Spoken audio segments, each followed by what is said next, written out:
Hey everyone, I'm back with another quick video to follow up from last week and the behavioral health needs assessment that was being conducted. So this week I'm going to talk about data analysis and the development of themes.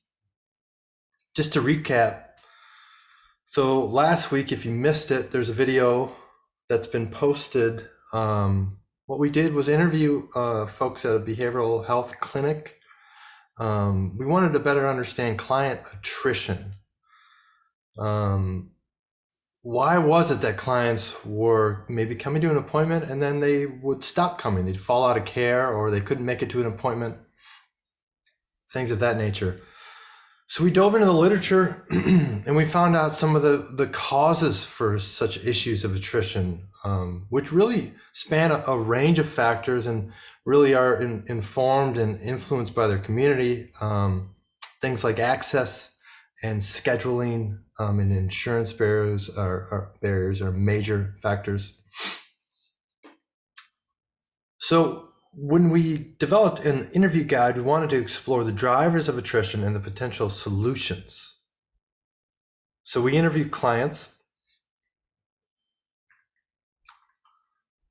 Let me get this in full view so we can see it. We interviewed clients, service providers, administrative personnel, some interns that worked at the agency, and some executive leadership folks. And we moved from the interview stage to what we're going to talk about now, which is the development of themes. So what we saw was that overall we had some client challenges that were noticed, some therapist treatment barriers that they alluded to, and some things that led back to the organizational structure, whether they were related to therapist happiness and so forth. On the client level, overwhelmingly, clients talked about a lack of reminders for appointments or an inconsistency with these. We noticed that there was variations in this discussion. Well, I've been intruded by a cat. Excuse me. Clients noted that there was inconsistency in the appointment reminders, which I previously stated, and then on the individual level for the clients, they talked about things like transportation barriers and time barriers. And something like, hey, I got scheduled to work a double shift and having no ability to get in touch with the therapist before that, just a lack of cohesion there in the relationships. Now, the inconsistent reminder seems like something, maybe it's minor, but at the same time, it really influences overall levels of care. If the agency doesn't have the decency to consider the client and call in advance of their appointment to let them know they're coming, it can really deter care over a long period. So on the therapist level, we heard that therapists were complaining about other therapists. We thought was odd. There was this weird competition that was circulated in the agency. We noted that the majority of employees were part-time employees and they were working in other jobs. So they were coming here to kind of offer their services for this environment and kind of treated it in a way where it wasn't their primary employer. And so because of this, subsequently, it trickled down, that mentality trickled down into influencing clients. Therapists talked about not having enough time and being overburdened with their obligations to the organization and being responsible for reminders for clients, which they felt really shouldn't have been their responsibility.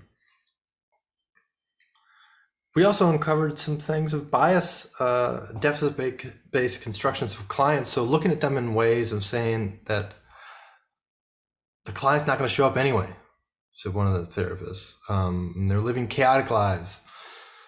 So that's also a barrier on an implicit level. So then on the organizational level, we noted that really the job of reminding patients maybe shouldn't fall on the therapist. And we didn't really want to put the blame on therapists. I think it's important to understand their perspective, and which is really what we wanted to do with these interviews, was really hear the folks and hear what it was that they were challenged by. And it wasn't that they didn't necessarily want to call the client, but that maybe they just had too much on their plate and it was something that slipped their minds, or they got caught up in something else and didn't remember to do it. And an easy solution is just to not put that responsibility onto them and maybe have someone entirely responsible for reminders. And one of the exemplar quotes from an executive focusing on transportation being a huge barrier, and insurance being expensive. And then there's a list and a length for folks that it takes to get them into the appointment realm. If there's a barrier of just immediately seeking access, that is, if you call and they say, we can't get you in for a few months, that's a major deterrent for care over the long run. So where do we go from here? We've developed themes. We had successful interviews. And it's important to kind of turn back to the literature at this point and see what it's showing you and see where the themes have taken you. So we've had interviews, we've developed themes. Maybe at this point we could create an implications and recommendation strategy. We could consider the literature and then propose an intervention. So this is one option of the route you could go. And I'll talk about that route.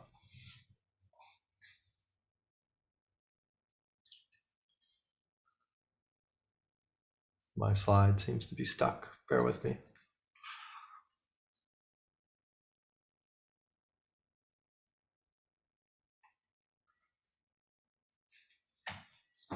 Oh, here we go.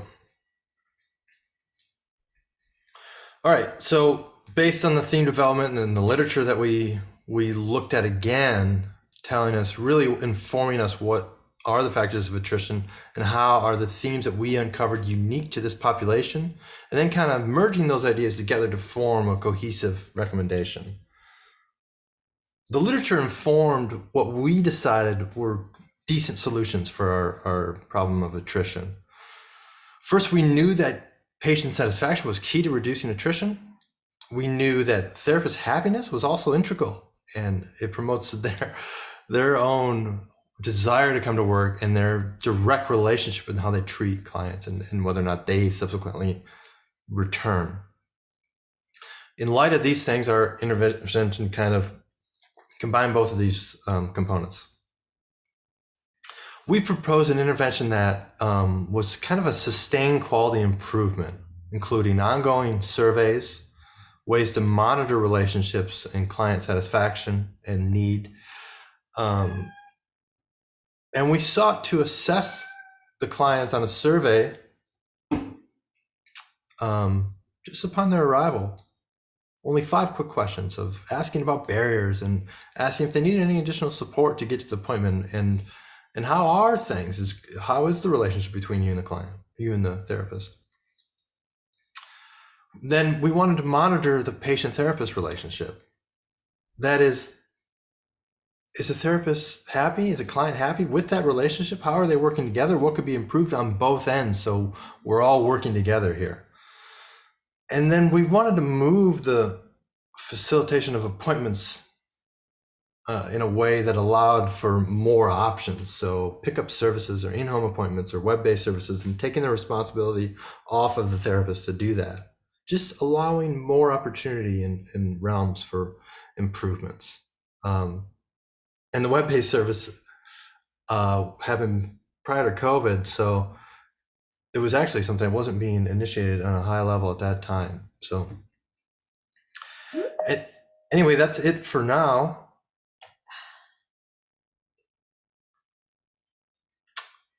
Let me know if you have any questions. Thanks so much.